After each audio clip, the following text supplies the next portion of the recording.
everyone. Welcome to week 6 of the It Doesn't Matter podcast. And we've got myself, John, and we have Dom Williams right here next to me. And we are without our compatriot, Abel, today. Abel's not here, so I guess we gotta do one of these for him in his honor. There we go. He'll be back next week.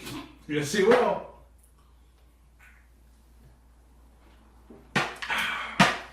Give me a hell yeah. All right. Hell yeah! Happy Austin 316 Day! Da-da-da-da-da. Holy shit. Anyway, it's the It Doesn't Matter podcast, week 6, and we're talking about the latest in pro wrestling this week. And some of the hot button topics that we're talking about today is what the heck is up with Bray Wyatt? I have no idea, man.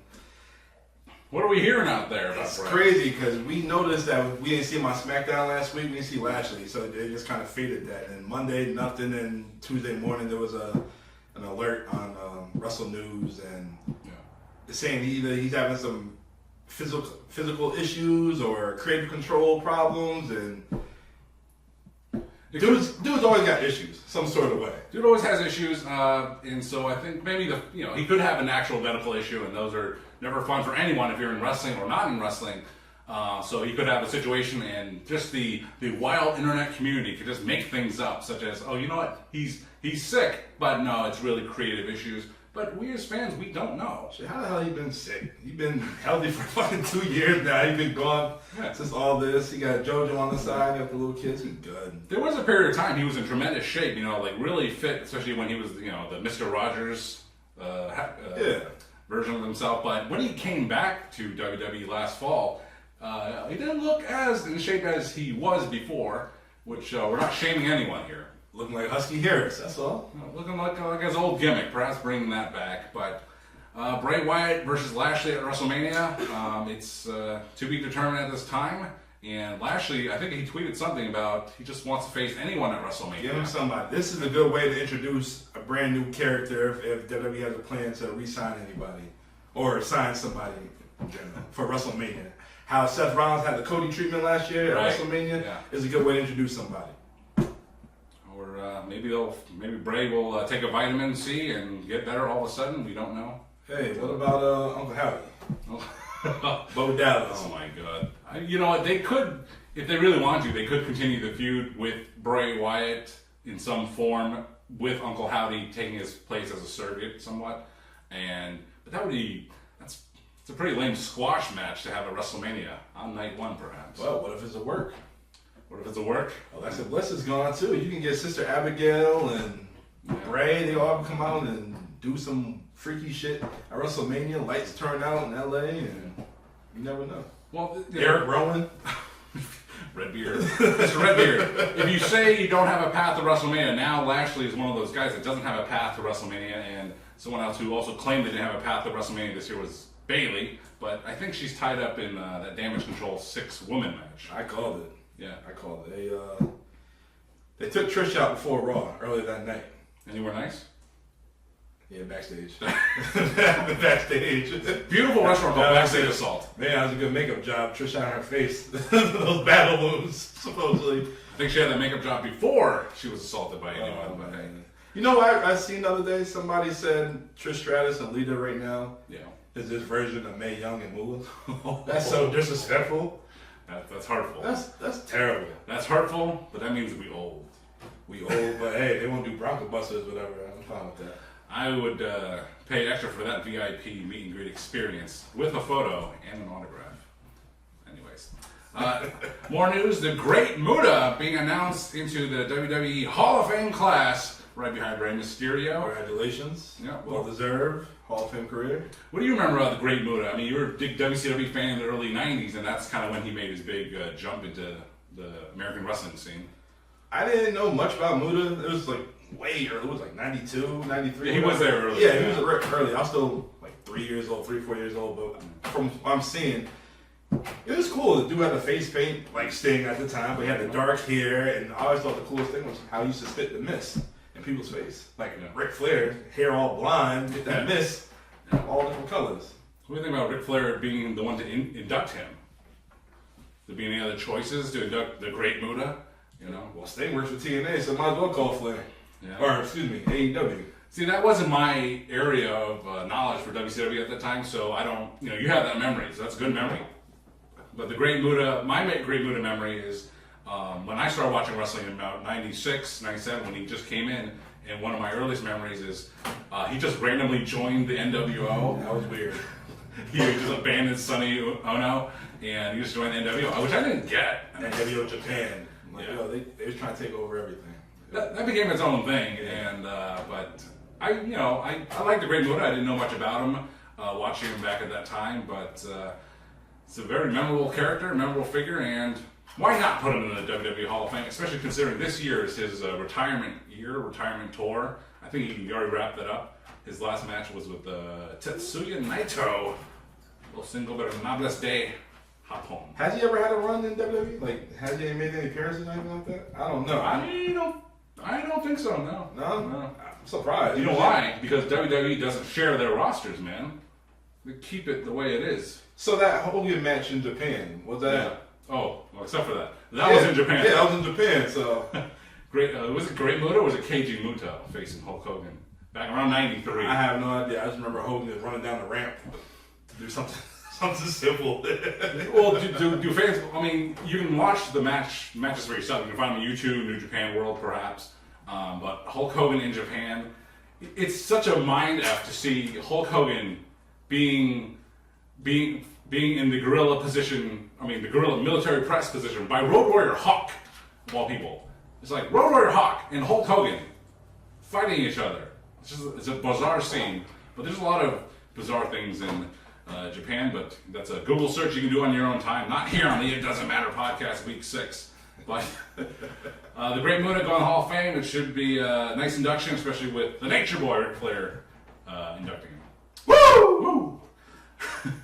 This week, or around this time, is also the anniversary of the death of Scott Hall, Hey Yo, Razor Ramon, and did you ever get a chance to meet Razor Ramon? Unfortunately, I never had a chance to meet him. Yeah. He was one cool dude. Was he one of your favorites growing up? It was Abel's, I think. He was one of Abel's, yeah. But nah, he was Abel. He was one of the cool dudes. Like, man, it was the machismo, hair slicked back, and the gold chains, and the choke slam, razor's edge, all that. Yo, the short choke slam. The short choke slam. The mean choke slam. Yeah, for real. You did something to me in the locker room choke slam from Razor Ramon. Yeah, I used to love the spinning punch he did. But I don't know if you remember when he was battling his demons, when he was all fucked up, whatever. No. And he did the spinning punch. Oh man, it was so in slow motion, and it was like it was like Jeff Hardy and Sting. It was like that all over again. If you all know. I was in that. I wasn't there for that show, but I was in that building once before for a Dragon Gate USA show. So it was in Fall River, I think. Mm-hmm. A place with fine hot dogs, by the way. Fall River, Mass. Was it beef? I hope so. All right. I hope so, for our sake. But yes, Scott Hall memories. He was actually, as mentioned on last week's podcast, I think, he was really, truly my first favorite wrestler, much to the chagrin of the Brooks Pharmacy cashier who I lied to and said Bret Hart was my favorite wrestler.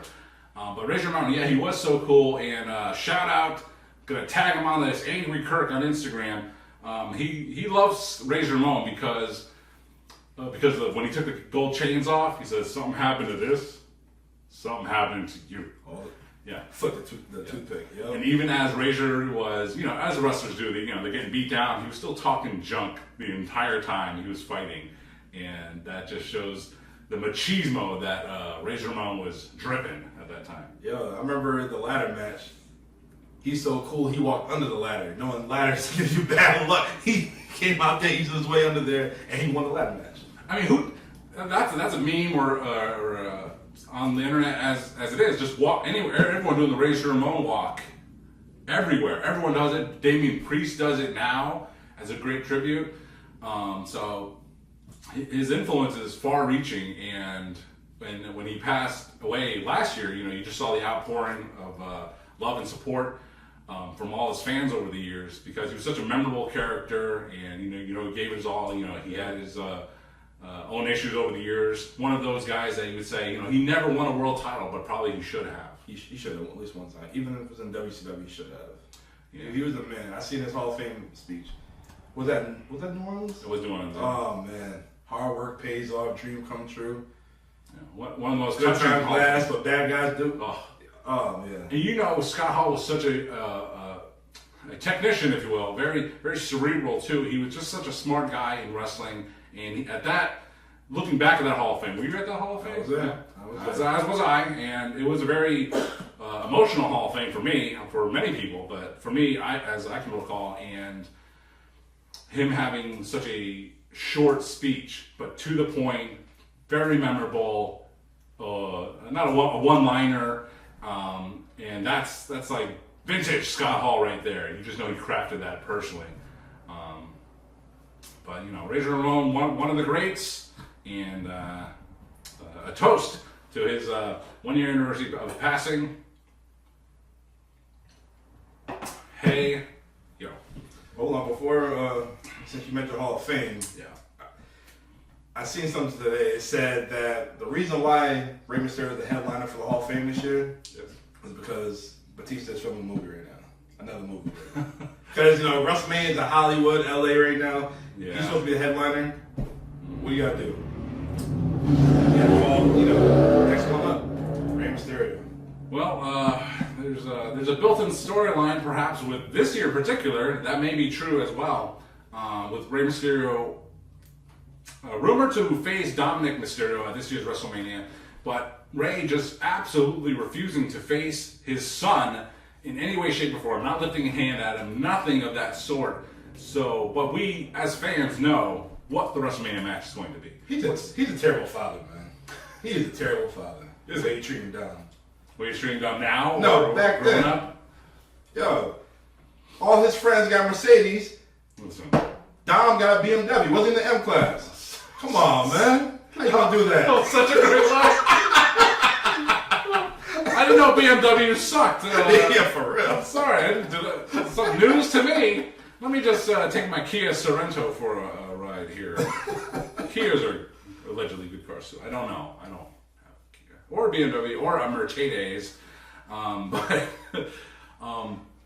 one rumor mill is for this feud is that the rumored inductor for Rey Mysterio, the Hall of Fame, would be K-Dog, Conan, Andale. Reba, La Raza.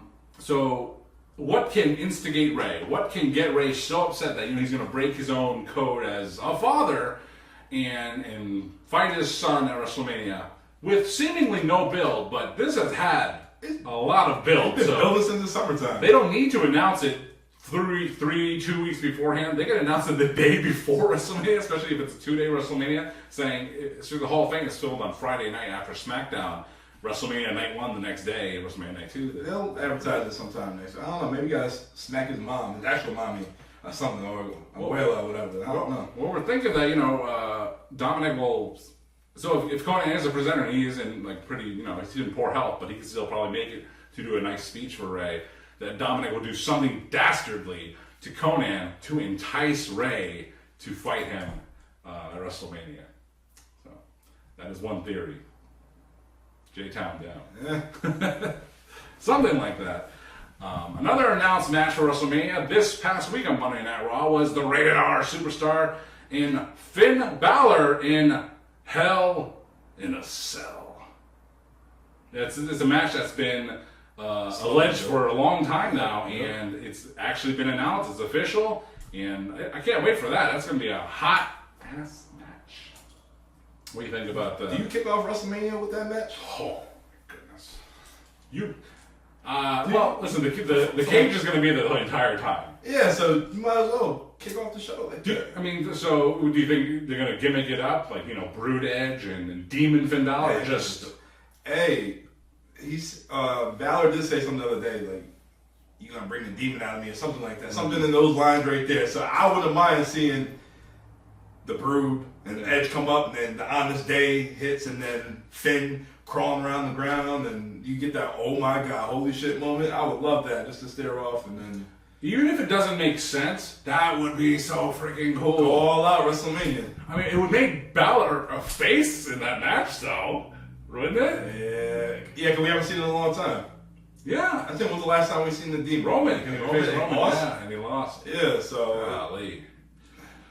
But it would be so freaking cool to see the Demon, Finn Balor, and Edge, and whatever form Edge comes out. All of Edge's forms are cool. I mean, Finn Balor's cool too, but gotta do it. Why not? Just let it happen, man. You got to.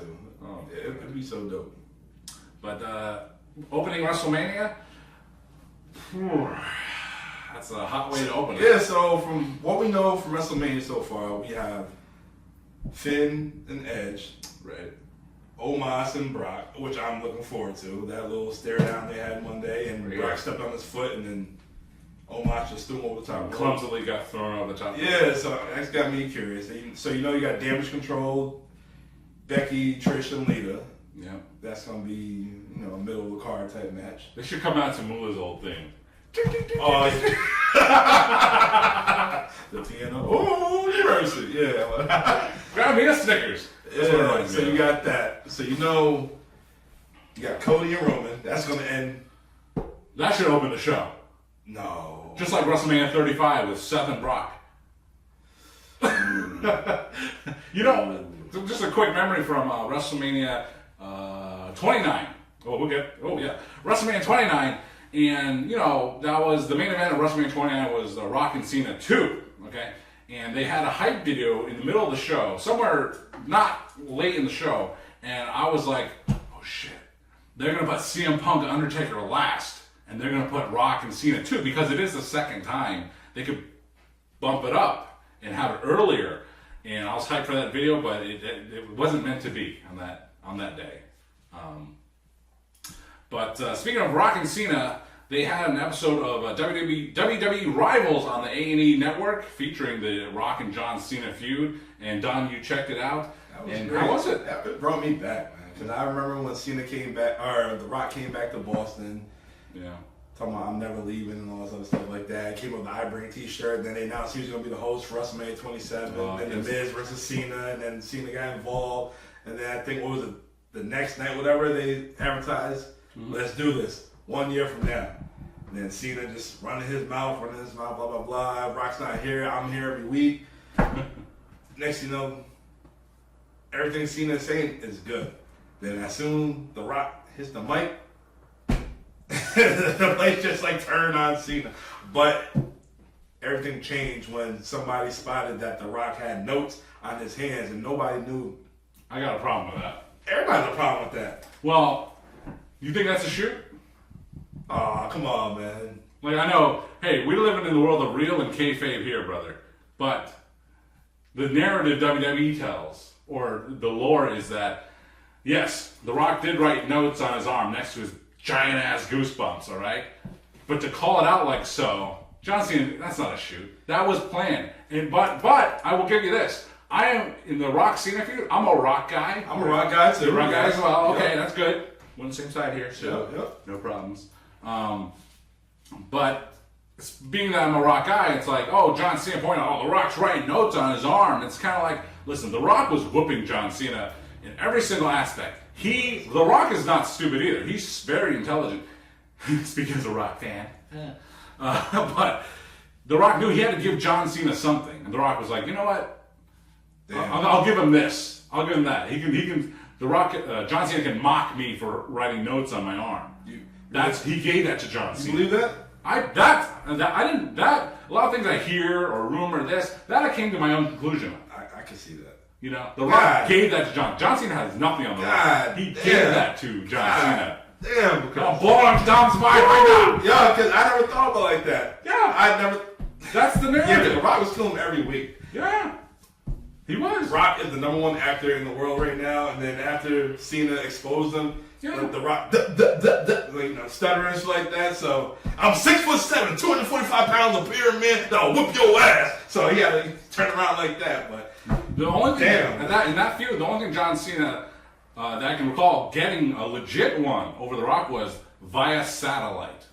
That's a legit one. I can say, John Cena, you got one on The Rock on that one. Yeah. That could have been. I mean, that could have been planned too. But The Rock made Cena and WWE money. Tie your red shirt, your purple shirt, green shirt, looking like a big fat bowl of Fruity Pebbles. Next thing you know, a week later, John Cena's on the cover of Fruity Pebbles. Well, I bought one of those boxes of Fruity Pebbles of John Cena. It was so phenomenal. You know, I like John Cena when he back in the day when he was the rapper. And when everyone turned on him, during the Kurt Angle feud, that's when the tide turned. That's when all the fans turned against half the fans. Oh, you talking about the ruthless aggression? You talking about that? Well, yeah. When he first started out. When he first started as the I'm going to wear the tights of every city that I'm going to, that John Cena, who segued into the Thugonomics John Cena, and then won the WWE title, and then he was doing fine. He got a huge pop when he got drafted to Raw, but he had a feud with Kurt Angle at Unforgiven 2002. Oh yeah. And that's when people were like, no. I had this story about watching wrestling for such a long time that the only time where it really breaks kayfabe, there's a lot of stuff that breaks kayfabe. People being choke slammed through the ring and magic and Undertaker magic and stuff like that. But there was a match between the Nature Boy Ric Flair, versus Rico, Billy and Chuck. Rico, the Las Vegas cop. You Rico. Look so good to me. That Rico, with the sideburns and the leopard pants and the red shirt. Ric Flair lost to Rico, probably via roll-up or schoolboy. Was this on Raw? I think so. Oh. And I just saw it, I was like, no. I do not accept that. It's not real to me, damn it. I just did not accept that as a finish. I'm like, Rico, a guy like Rico in that level does not beat Ric Flair in any situation. What was his move, like a crescent kick or something like that?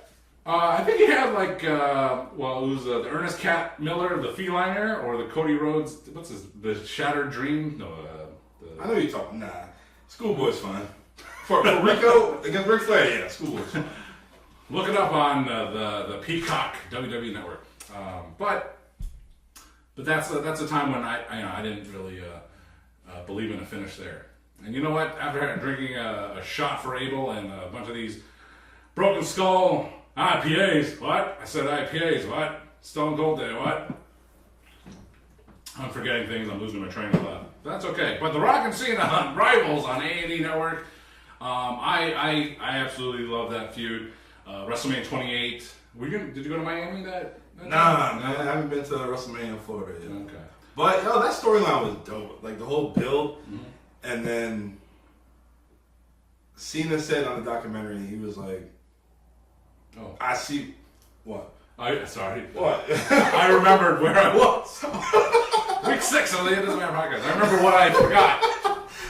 Cena was like, I shouldn't have done what I did, calling you out, because you have been here, you've been doing what you're supposed to do. Well, The Rock said that too.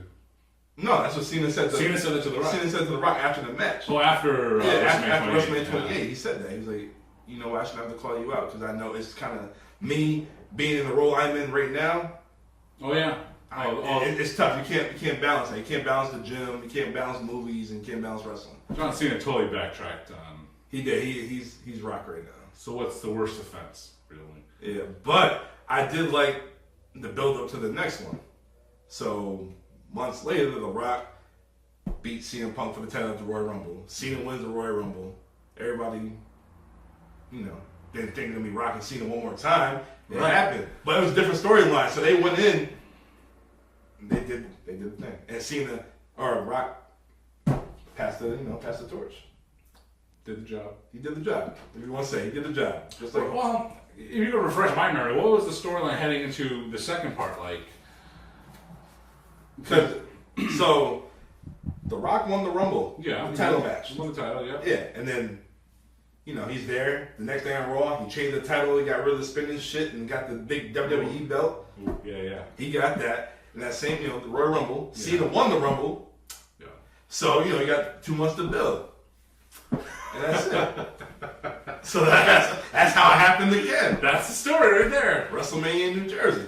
Oh my God. WrestleMania 29. You go to that one? I went to that one. All right. That was pretty good. My memories of that match is that it was just very well. We didn't know this at the time, of course, but The Rock got hurt early on. Yeah. Like pulled a hamstring or something like that, and I can imagine that affect you. All I can remember from that match being there at that time was cold. It was very redundant. They were doing the same moves over and over again. I mean, that happens a lot in Roman Reigns Brock Lesnar matches where they just F5 spear, F5 spear. But The Rock was just doing like the DDT a million times, the spine buster a million times. It seeming like, memory serves, John Cena doing a bunch of AAs. Cena thought he had him again we're gonna get with the people's elbow, but he caught himself and hit him with the AA and Rock kicked out. So it wasn't as great as the first match was. No, that first encounter was amazing. But a suitable main event. But you could also argue the one that sent CM Punk off a cliff. Undertaker and CM Punk could have also headlined that WrestleMania. Oh yeah, that was a good ass match. Yeah, real dope. Unfortunately, the memory of Metlife Stadium is not marred per se, but because we had such a great moment at 35 with Kofi Mania, but it was marred by everything that happened after Kofi Mania, including, depending on who you are, I don't know about you, leaving the arena. Did you have a leaving the arena nightmare, or was it okay for you? Oh my god. Yeah, I got in the car. Yeah. After that round of match. Did you stay in a hotel somewhere, or did you go back home? I drove back. Oof. A 3.5 hour drive. The show got over about midnight and a half. Yeah, about 12:30. I didn't get home till like damn near 5 o'clock in the morning. 5 o'clock in the morning from New Jersey to Connecticut. Yeah. What? But I mean, so it's just a long commute, a long drive. But was like traffic and all that stuff getting out of there? Was it? Couldn't get out the parking lot. It was a madhouse. Couldn't get out of the parking lot. Couldn't get out the parking lot. And it was raining. It was raining. It was cold, and everybody sleeping in the car. Who was driving? Me. Ooh. How are you as a wheelman? You a good wheelman? I'm good. Right, as soon as we got into Connecticut, I got to the rest area. I told my man, I said, "Yo, drive." He's like, "Where we at?" I said, "We in Connecticut." "Oh, where I gotta go?" "Drive straight." When you see the on the sign, that's where we at. That's where we gotta go. Great thing about 95 North. It's all the way to Boston. You reach Boston, you went too far. WrestleMania 35 for most fans who took public transportation. WWE did not inform the city or the transit system that the show was running beyond late. So they had no more trains to take people home after the show. You took the train? Not my story, but that did happen to some fans at WrestleMania 35. Yeah. My story is me and my friend Dan at Ringside Steve, we stayed in an Airbnb in Jersey City. It was a nice Airbnb. And we decided to take a shuttle from this restaurant called Red's, something like that, Red's. And they had like a tailgating party, that kind of thing. And so we drove to Red's, and there was a shuttle from Red's to Metlife Stadium, and then the shuttle pickup. That was fine. That went almost flawlessly, really, considering everything that happened. Considering what happened to my other group of friends who had to take the subway back to Manhattan. The only hiccup with this, from my experience, is that we got the shuttle, got back to my car. We were like, doo-doo. We were free and clear. We were going back to our B&B. The only hiccup was, it was in a residential area of sorts. At 1:30, 2 in the morning, there is no parking. I could not, and it was raining.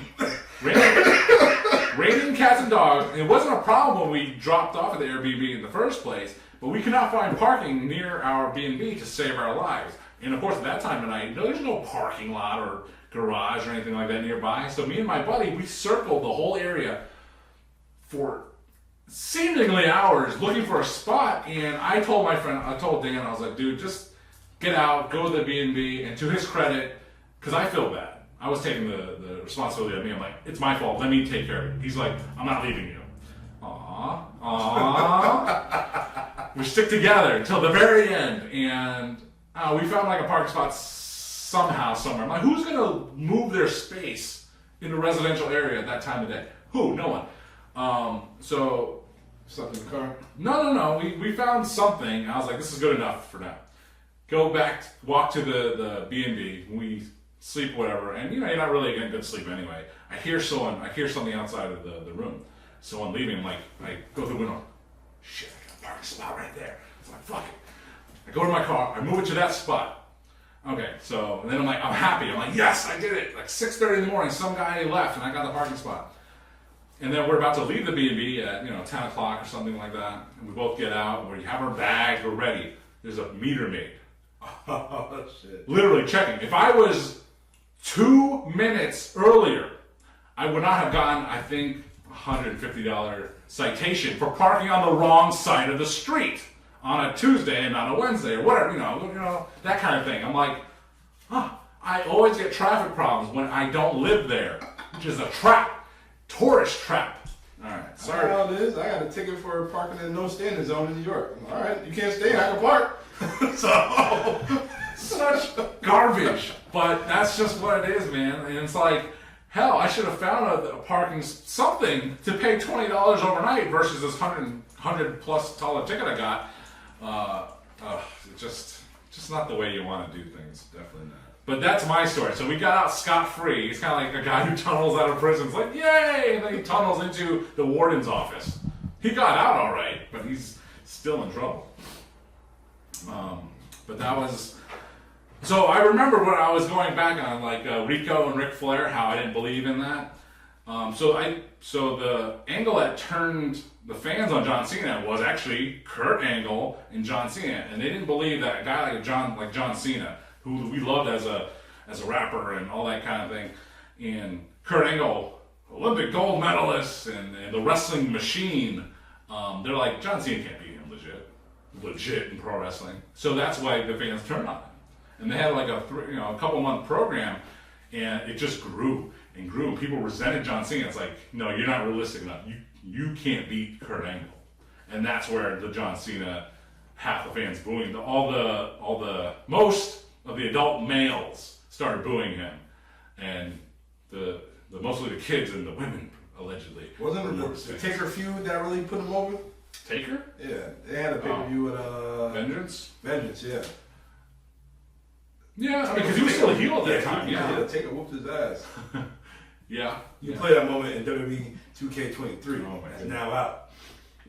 I've been playing. Brand new. So, yeah, that was John Cena and The Rock, one of the greatest rivalries, and like I said, WrestleMania 20, one of my favorites. Like, it's so funny, like that match, I wouldn't call it perfect, but I would say, it was a perfect memory, a perfect moment, especially if you're a Rock fan. If you're a Cena fan, you'd be just like him on the ramp going like, I just lost. What am I going to do for the rest of my year? Man, he no-sold that rock bottom. He rolled out the ring and sat there like this. Oh my God, I just lost. Oh my God. Maybe the rock bottom was very headache-inducing, and that's what he had, a migraine from the rock bottom. So I got that ball spot. He covered that pretty good on Raw in Boston. In Boston. It was slick back, yeah. Yeah, he knew. Maybe John Cena gave that to Austin Theory. He's like, oh, wait, actually, no, that he wouldn't, because that made Austin Theory look stupid. He was like, hey, Austin Theory, call out my bald spot. John Cena takes off his hat, it's all slicked back, comb backer, But that's another thing with the another matchup at WrestleMania, John Cena and Austin Theory, and I think last week we touched upon it, how John Cena didn't give Austin Theory anything. So it's like, what is going to happen with this match? Rest in peace. All right. I don't know. Is it for the title? Is it for the US title? Oh my goodness. It's for the title. Like, Cena don't need the title. But it would be hot if John Cena did win the title, and they do that Kofi Mania thing where he brings back the suspended US title. You want to make more money, that's how you do it. Oh man. But hey, sales of that US title are slim. Let's pimp it up a bit. I know it's passing of the torch, but what are you gonna do? Austin Theory is gonna go on a Cena run after if he beats Cena? Well, I heard Austin Theory is huge in Puerto Rico, so WrestleMania Backlash Revenge. Who you gonna fight? Damian Priest? Well, yeah, I don't think John Cena's gonna show up for WrestleMania Backlash in Puerto Rico. I heard he's gonna show up at SummerSlam. I heard he won a match at SummerSlam against your boy, Logan Paul. Logan Paul. I mean, like, Logan Paul he doesn't have his own attire, his own his gimmick, his garment. He still looks like he's Miz's friend. He's got the headband and the karate uniform. Yeah. So he's like half Miz, half Ricochet. This is Logan Paul. But in the ring, though, brother, let me tell you, Logan Paul is tearing it up. But what does he have it's another WrestleMania match, Logan Paul and Seth Rollins, which Seth frickin' Rollins. Seth Rollins is in. Depending on who you are, you either love the gimmick or you hate it. But speaking of gimmicks, some of the worst gimmicks is one of our random topics here on the It Doesn't Matter podcast, and the worst gimmicks in pro wrestling. Like, do you have any thoughts on some of the worst gimmicks in pro wrestling? I mean, the most obvious one is the Shock Master. He was at AEW last night. He gave Orange Cassidy the. Oh yeah. Well, that's one of the worst gimmicks, easily. The occupational generation, WWE era. So TL Hopper. TL Hopper, who was a plumber. Mm-hmm. Duke the Dumpster Drozy, who was a garbage man. Who almost was number 30 in the 96 Rumble. You had the Repo Man. Yeah, I was going to mention that one, yeah. Repo Man. Take everything from you. You had the Clown. Doink the Clown. You have the, what was the egg? The Gobbledygooker. You have that. Uh-huh. Viva La Raza, the Hector Guerrero on that one. You had the Yeti. Oh man, whoa. Good, that's some good vibrations. The Yeti. The Yeti! It's like, Tony Schiavone, why do you pronounce it like that? It's like, I don't know. You have the Yeti. The whole Dungeon of Doom, like, I've been watching the Hulk Hogan and the Dungeon of Doom and Vader and Ric Flair, and there was a segment, I think it was Slamboree or something like that, and it was Hulk Hogan entering the Dungeon of Doom. I'm like, what is this phony Turner Network Television classic movie set? I'm like, it was so hokey. It's like, yeah, poor John Cena. Oh, he man. was cool at the Earthquake, and then he goes to I'm a shark. He goes to WCW.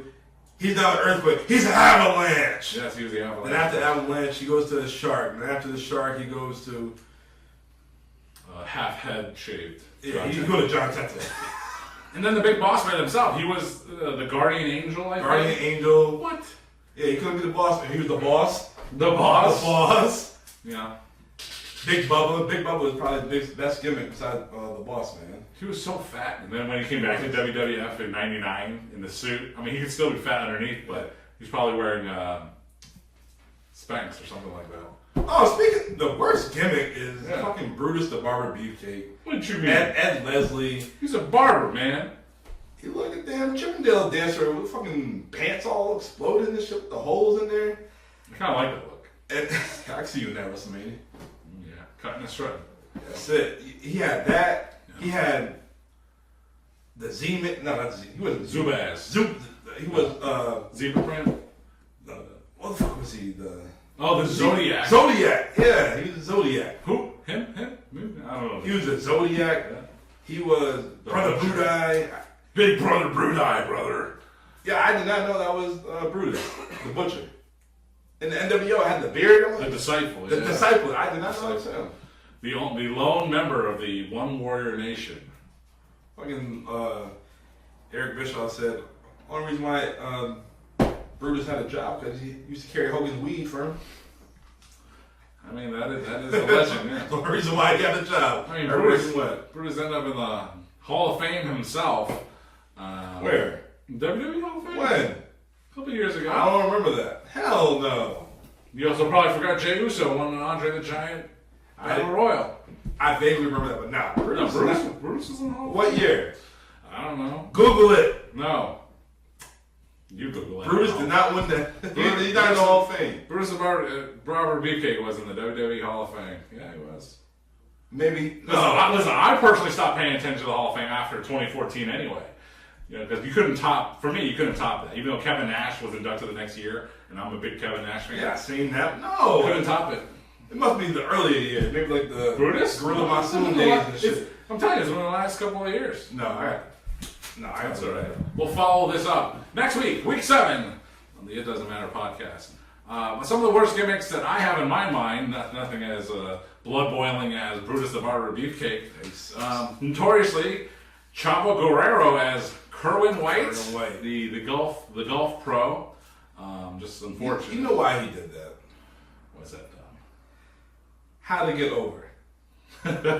Blonde hair, blue eye. That's all I'm gonna say. You think Chavo came up with this, or was it Vince and Bruce Pritchard, perhaps? Sorry, Eddie passed away, but Chavo got to break after Eddie passed away. I hate to say it. Yeah, I mean, he won the ECW title.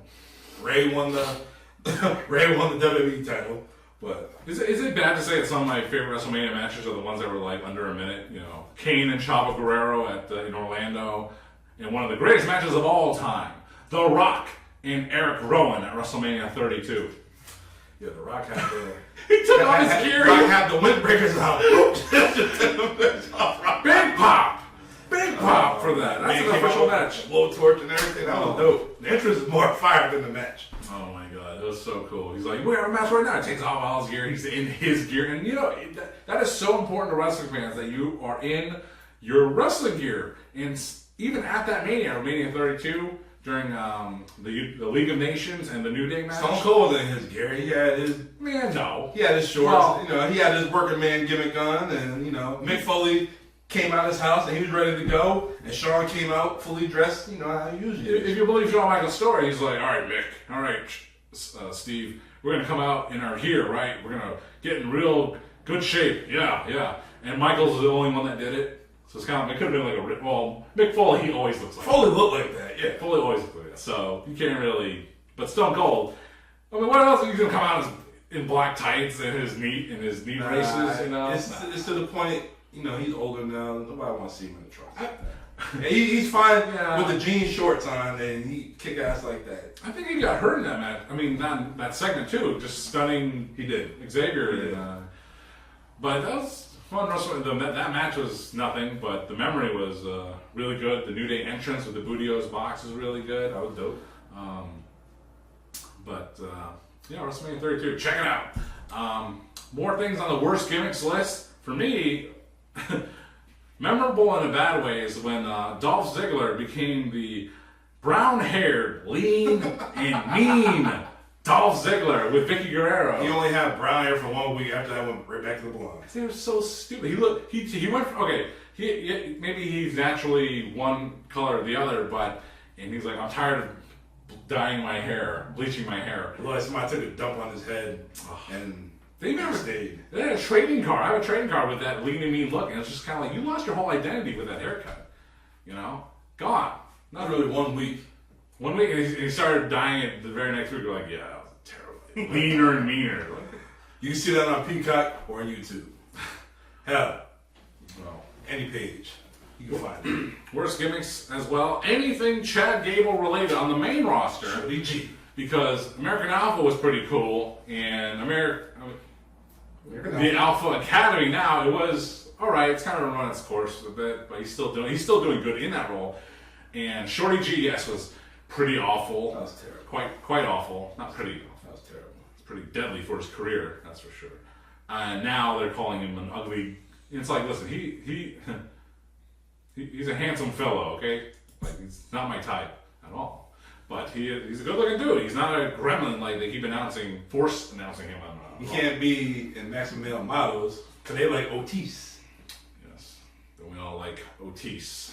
Heavy machinery, right? Did you like that video I sent you of Marseille and the bump the other day? Anything with Marseille. Marseille is my dude, as I say. Another fun gimmick was, for me, was Vance Archer in the new ECW. Because he came in, he did squash matches, and the only thing memorable, if you can call it that, is they kept calling him, his gimmick was, he's intense. So that became a joke between my friend and I, Randy. He's like, hey, that's intense. It's like, what does that mean? It's like, okay, I know what it means, but that's just a stupid thing. That's your whole gimmick? He's intense? You know what's the gimmick? The ECW brand for WWE. That was the gimmick. So bad. Braden Walker. No, knock your teeth out. Braden Walker. I mean, do you believe in this, that Vince purposely created a bad ECW so people would stop chanting ECW? No, because they was on the Sci-Fi Network, so he tried to do sci-fi shit. Like the zombie? The zombie. Come on, man. Paul Heyman, oh man. I mean, he hated that shit. One of the worst pay-per-views of all time, December to Dismember. I still ain't watched that shit. Watch it, and just be like, yes, this is the most terrible thing I've ever seen. They advertised one match. I don't know how they had a whole damn pay-per-view, but advertising one match. I still haven't watched that shit. I won't. Maybe if you want to do a watch-along one day, we get the cameras, we watch it together, and get my natural reaction. That's the only way I'll watch it. But other than that, I'm not watching that shit. Waste my time. another memorable thing on the show is just Taz on commentary with Joey Styles going, oof, all the time. And Taz can talk, but he had nothing to talk about. Especially when he had one of the matches, spoiler alert here, was Tommy Dreamer, the innovator of violence, randomly going one-on-one with the Great Khali. Oof! Oof! Exactly. Who won that one? You can spoil it. No, I don't want to ruin your entertainment value there. All right, we're going to have to do a watch-along one day. It's going to be a bonus episode. To wrap up, the worst gimmicks topic for me is Seth freaking Rollins. I just don't get it. I don't like it. The name is fine, but him as he is right now, I just can't tolerate. It turns me off. I just don't want to watch it. I don't like it. I like the music, sure, we did it last week. It's nice to sing along. Is he over because of the song? I say so, because I will sing along to that too, sure, why not? Did it last year, too. Did it in Tampa when it first debuted, even though his old music was pretty cool. And he comes out and he's like all super looking goofy. And you don't like the drip? I don't like... you don't like the drip? The drip dropped for me a long time ago. He had the big red boots on. I looked him up on StockX, seen the price. I said, man, this man, he tripping. Big Time Bex as a gimmick was forced. It was a failure in my eyes. And maybe most other people, some people liked it. That's cool. I like the name Big Time Bex. That's a cool name, but she was just miscast in the role. She was better as the man, Becky Lynch. Seth Rollins was better as the Beast Slayer, Seth Rollins. That's the character I want to see. And you can say, that's boring. It's too easy. And it's like, for them personally, creatively, I'm happy for them that they get to explore this. Hopefully, it's something they want to do. If they were forced to do it, I would feel terrible for them. You like the Revolutionary? The Revolutionary? And Mercenary? He's been, Seth Rollins has been on a bad roll for me, because I didn't like any of that Messiah stuff or the Revolutionary. It was just, turn the channel for me. What, just because of his character? Yeah. He's still giving you the best performance in the ring, though. In the ring, yeah. In the ring, he's still a solid wrestler. He's one of those reliable wrestlers. You trust him to do a good match. And he has lived up to that. He hasn't sucked in the ring. But all the build-up and all the things, it's just, it's not for me. Hey, man. It's just not for me. If Cody can't dethrone Roman, let Seth do it. At SummerSlam. There was a blurb about Seth Rollins being sad about not facing Roman this year. I'm like, were you in the cards for that? I don't think so. But I think personally the card was going to be Randy. Randy was hot before he got hurt. he was. Orton, that is. Orton and Roman. Into that. Orton was hot. He was. Then he got hurt. Bad timing. Yeah. He might be back after WrestleMania, so. You really don't think Seth? Orton and Lashley? We need a last minute replacement guy, That'd be dope too. But no build. Yeah, you can't do that. I don't know. We got what? A little more than 2 weeks left for WrestleMania, so who knows? I did hear it's a rumor going around, but I can't see it unless it's gonna be like a surprise. Sure. Stone Cold Steve Austin. Yes. What? Give me a hell yeah. And my man L.A. Knight. Yeah. I don't even want to see him wrestle. I just want to see them just verbally spar. There's something to that. In kind of the same way that, not in the same way, but how Orange Cassidy has been on a roll on Dynamite lately with his All-Atlantic title defenses. International. Whatever. And so he's been really impressive in the ring. LA Knight, has done the same thing, not to the same quality of match, but he's had longer matches of late. And I've been tuned into him. I've been enjoying those matches. He had one with Kofi Kingston, and he had one this past week. Him and Cody. Yeah. That's a good ass match. I'm calling it right now. That calling it right now. That sounds good to me. Money in the Bank winner, LA Knight. He's gonna win it in London. And can you imagine Vince wanting to be the manager of the Maximum Male Models? Oh, yeah. What were you thinking? Max Dupree. All right. Well, speaking of LA Knight and his potential WrestleMania opponent, Stone Cold Steve Austin. Today, the day of this filming, is March 16th. That is Austin 316 Day. Yeah! Stone Cold Steve Austin. We're drinking, as mentioned, these Broken Skull IPAs. So, what great memories we have of Stone Cold Steve Austin over the years? Too many to count. That's a lot of memories. Yeah. But Steve Austin, the man, Yeah. I first became a fan of him. Hollywood Blonde days, him and Brian Pillman. Flying Brian Pillman. They was cool before their time, and obviously they went their separate way. Mm-hmm. I was a fan of Stunning Steve Austin. We had the United States title. Yeah. Didn't know much about him in ECW until after all like the documentary stuff came out. Yeah. But I was a fan of him. Not the ringmaster, but when he turned the attitude up, that's when I became a fan of him. Yeah. That Bret Hart match, that's what did it. WrestleMania 13. Oh yeah, that one. WrestleMania 13. That turned the corner for Stone Cold for sure. You call yourself the hit man? Put an S in front of the whatever he said. Like yo, Promos you'll never forget. Oh man, that man. And then the best rivalry of all time is Vince and Stone Cold. Man, when he stunned Vince for the first time, when Vince was convulsing and all that. Oh my God, that was it was terrible. I don't know. The first stunner or the last stunner Vince took, I don't know which one was worse. Oh my goodness. Recency bias. I will say the most recent stunner was the worst. but you got a good laugh out of it. Austin could work. Austin was the man. He held that company down.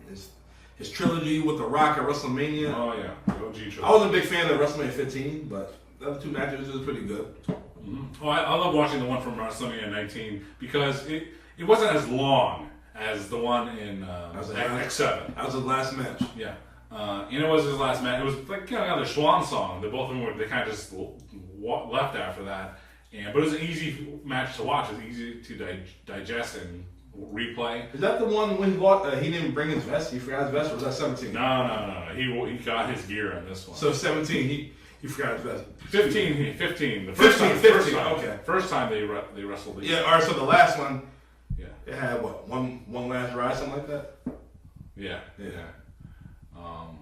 And as Eric Bischoff eventually found out the next night on Raw, Stone Cold's hospitalized that weekend because he was overdoing it on energy drinks.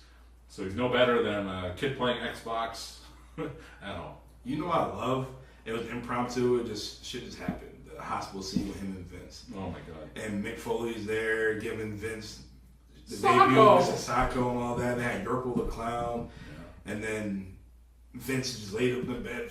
Mick, just get out of here, whatever. And then the doctor asked Vince, how's he doing? He's like, I'm okay. And then he's like, you'll be good now, something like that. Whatever he said, just start whooping his ass. Yeah. And then he took the damn bedpan. Nah, not the bed. The other thing. And shoved it in his ass and followed up with the bedpan. Oh, it's gonna hurt you a lot more. It's gonna hurt me. Yeah. All the time. Every single time I see that, I crack up. I crack up like the first time I ever see it. My mom worked in a hospital, so she found that scene very entertaining. Oh man! And allegedly that the bedpan hitting Vince in the head, there's no sound replacement. That was that noise. That was legit. That was a legit noise. Vince told him before the shoot, just go all out. Yeah. All right, so you're gonna work with what you got. Mm-hmm. Seeing the bedpan, boom. It's just funny watching like his documentaries now, talking about like everything dead, the Zamboni, the bear truck. Yeah.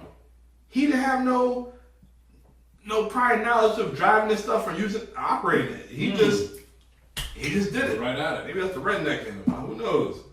You can drive a tractor. You can drive a beer truck, apparently. Yeah, he just did the damn thing. Oh my God. Maybe you can drive stick shift because I can. I was in my friend's car. He had a stick shift. I didn't know what to do. You know his favorite car is the Ford Focus, right? You never watched that show, Stone Cold, what was it, after Raw? A couple years ago. Yeah, the guest, he said his favorite car is the Ford Focus. Well, it's an American brand and an American car, so. That's it. Big ups to Broken Skull. Broken Skull Sessions. Yeah, another thing, we both met Stone Cold. That's right. We met him at WrestleMania in New Orleans, right? Yeah. And, meeting the pro, we will mention these stories a lot, but meeting pro wrestlers in real life, and some disappoint you and some overwhelm you in a good way, and Stone Cold was one of those guys that would overwhelm you in a good way. And a lot of those classic pro wrestlers, the old wrestlers, Jerry Lawler, Ric Flair, Stone Cold, those guys, they're really fun to meet. But the more modern wrestlers, they're less fun to meet because they're young, right?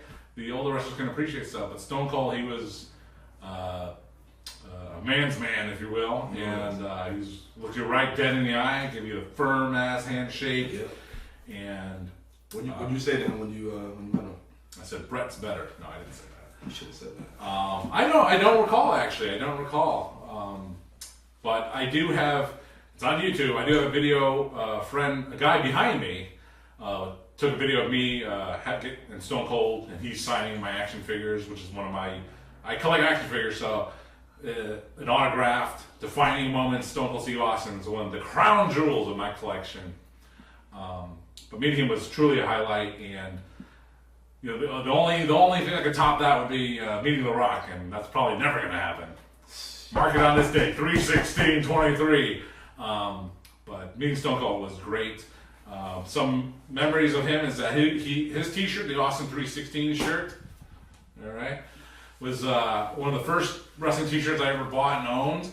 And as a matter of fact, I ordered it off Shop Zone, off the address on the commercial on TV back in the mail-in a check days. And it was on back order. They told me, they sent me notice. Oh, it's on back order. It's so popular, right? I'm like, understandably, but it was so long, right, that I complained, and by the time I got my original order, they sent me another one. So I had two of them. I think I gave it away, or sold. I probably sold. I didn't give it away. I sold it to somebody. Wow. So I had two of those old Stone Cold Steve Austin shirts, and it was my first one. And I actually got bullied for it because I went to middle school with it, and some of the other guys in school, they were NWO and Hollywood Hogan fans, and they didn't. Not like anyone told me this. It just happened. I learned that they were bullying me because I wore an Austin shirt, and they liked Hogan. Gee, what a great reason to bully someone, right? Should have given them the bird. They gave me a couple of farm animals. I don't even know what that means. Some of my favorite Stone Cold matches, memories over the years, just like yours. Stone Cold Bret Hart at WrestleMania 13, a really great match. I mean, I was one of the rare people, perhaps, that liked the Alliance Stone Cold, where he was very humorous. What? Humorous? What? Is that supposed to be funny? That was a good time. I did like beforehand. Vince wanting Stone Cold. You see Stone Cold sitting in the bar like this. We need the whole Stone Cold. I did like that. That was a good time. That was great. Yeah, and he came out and then he turned coat. At the pay-per-view. They had to. ECW had nobody. It had nobody. I mean, he had a great feud with Kurt Angle that time. RVD. Almost faced Taz that one time. Yep. But yeah, big lifelong Stone Cold fan. I'm wearing one of his shirts right now, as well as Dom is wearing a Stone Cold Steve Austin shirt. But hey, happy 316 day, Stone Cold Steve Austin. We're giving another salute to you, brother. There we go.